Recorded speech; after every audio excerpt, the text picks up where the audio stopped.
ہندوستان کا ایک بڑے نام والا چھوٹا سا شہر علی گڑھ، وہی علی گڑھ جہاں قائم ہے بابائے قوم سر سید کا چمن AMU۔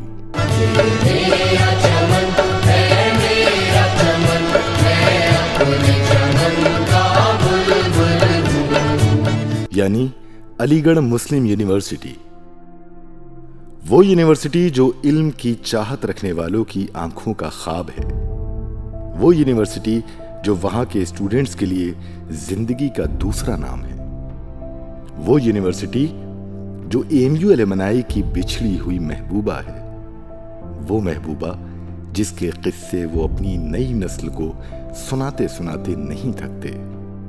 اور ایسا ہو بھی کیوں نہیں، کیونکہ یہاں پڑھنے والوں کی نظر میں دنیا میں صرف دو ہی طرح کے اسٹوڈنٹس ہوتے ہیں، ایک وہ جو AMU سے پڑھتے ہیں اور دوسرے وہ جو کہیں اور سے پڑھتے ہیں۔ خیر، ہم بھی بے شمار خواہشیں اور گھر سے جدائی کے آنسو لیے آ پہنچے خوابوں کے شہر علی گڑھ۔ کہتے ہیں اگر آپ کو خواب دیکھنے نہیں آتے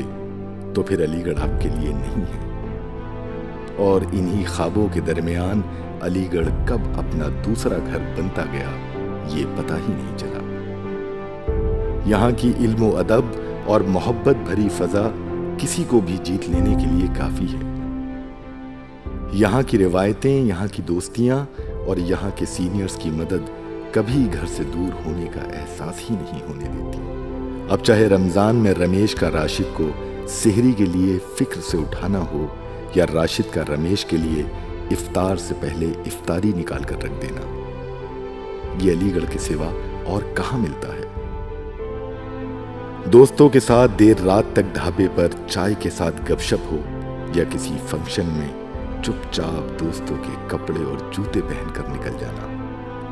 شیروانی پہن کر چلتے ہوئے خود پر فخر محسوس کرنا ہو، یا گھر سے دیری سے پیسے آنے تک کینٹین والے چاچا سے ادھار کھانا، کیمپس میں انجان لڑکیوں کو سلام کر کے جواب مل جانے پر کئی راتوں کی نیند کا اڑ جانا ہو، یا جواب نہ ملنے پر دوستوں کا بے انتہا مذاق اڑانا۔ اگر یہ سب نہیں کیا تو پھر علی گڑھ آنے کا کیا فائدہ؟ نمائش کے دنوں میں پڑھائی سے زیادہ نمائش جانے کی تیاریاں ہوں، یا لڑکیوں کو دیکھ کر تیز بائک چلانا، ہاسٹل کی پانی سے پتلی دال والا کھانا ہو، یا دوستوں کے حصے کا میٹھا چھین کر کھا جانا، کینٹین پر کسی کو دیکھنے کے لیے جوس پینے کے بہانے سے جانا ہو، یا نوٹس بنانے کے بہانے کسی کے دل میں جگہ بنانے کی کوشش، چھوٹی چھوٹی باتوں پر انتظامیہ کے خلاف دھرنا دینا ہو، یا اسٹوڈنٹس یونین الیکشن میں دن رات کا اڑنا، ان سب کے بنا علی گڑھ کو جینا ممکن ہی نہیں۔ ویسے تو اتوار کا دن عموماً اسٹوڈنٹس کے لیے دوپہر تک سونے اور دن بھر آرام کرنے کا دن ہوتا ہے، مگر AMU میں اس کا الٹا ہے، اور الٹا اس لیے کہ اتوار کے دن لڑکوں کو جلدی سے تیار ہو کر جنت کے لیے جو نکلنا ہوتا ہے، جنت یعنی عبداللہ گرلز ہاسٹل کے سامنے پتلی گلیوں والی مارکیٹ، امیر نشا۔ اب اگر کہیں جنت ہے تو اس میں حوروں کا ہونا تو لازمی ہے، پھر اس سے آگے کی کہانی تو آپ سمجھ ہی گئے ہوں گے۔ مگر ایسا بھی نہیں کہ علی گڑھ صرف موج مستی میں گزر جاتا ہو۔ کیمپس میں ہر طرف کتابیں ہی کتابیں ہوں، یا ایک کلاس سے دوسری کلاس کرنے کو دوڑتے طلبا، پھر لائبریری میں ایک ساتھ کئی گھنٹے گزارتے لڑکے ہوں، یا اپنے ہاسٹل روم میں رات بھر جاگ کر نوٹس بناتی ہوئی لڑکیاں۔ یہ سب دیکھ کر احساس ہوتا ہے کہ کسی خواب کو حاصل کرنے کو کتنی قربانی دینی پڑتی ہے، مگر ہماری زندگی کے ارد گرد سمٹے ہمارے یہ خواب علی گڑھ آ کر بہت چھوٹے لگنے لگتے ہیں، اس خواب کے آگے جو سر سید نے دیکھا تھا وکٹوریا گیٹ کے سامنے کھڑا میں سوچ رہا ہوں وہ آنکھیں کیسی ہوں گی جنہوں نے علی گڑھ کا خواب دیکھا تھا، ANU کا خواب، یعنی ایک پوری قوم کا خواب جو نسل در نسل آگے بڑھتا جاتا ہے، وہ خواب جس کی منزلوں کا کوئی آخر نہیں ہے۔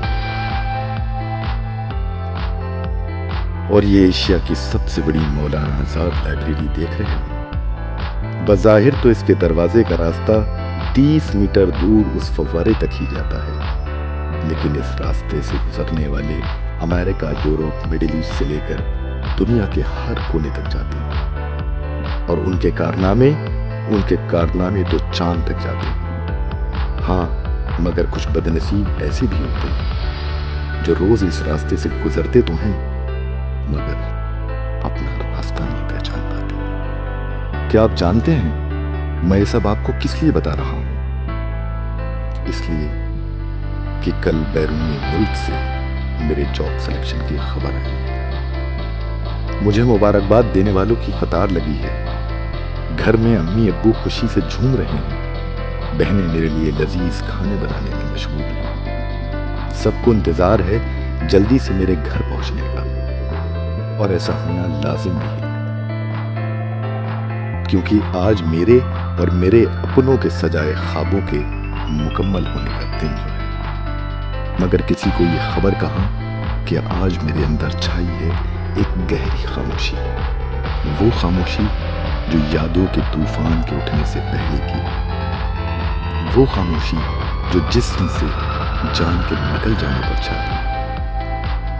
میرے ارد گرد امڑ آیا ہے میرے ماضی کا وجود،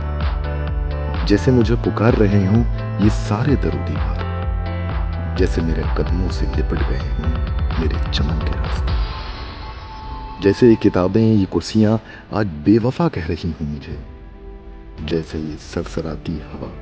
مجھے واپس نہ جانے کو منا رہی ہے۔ میری آنکھوں میں تیر رہے ہیں وہ چہرے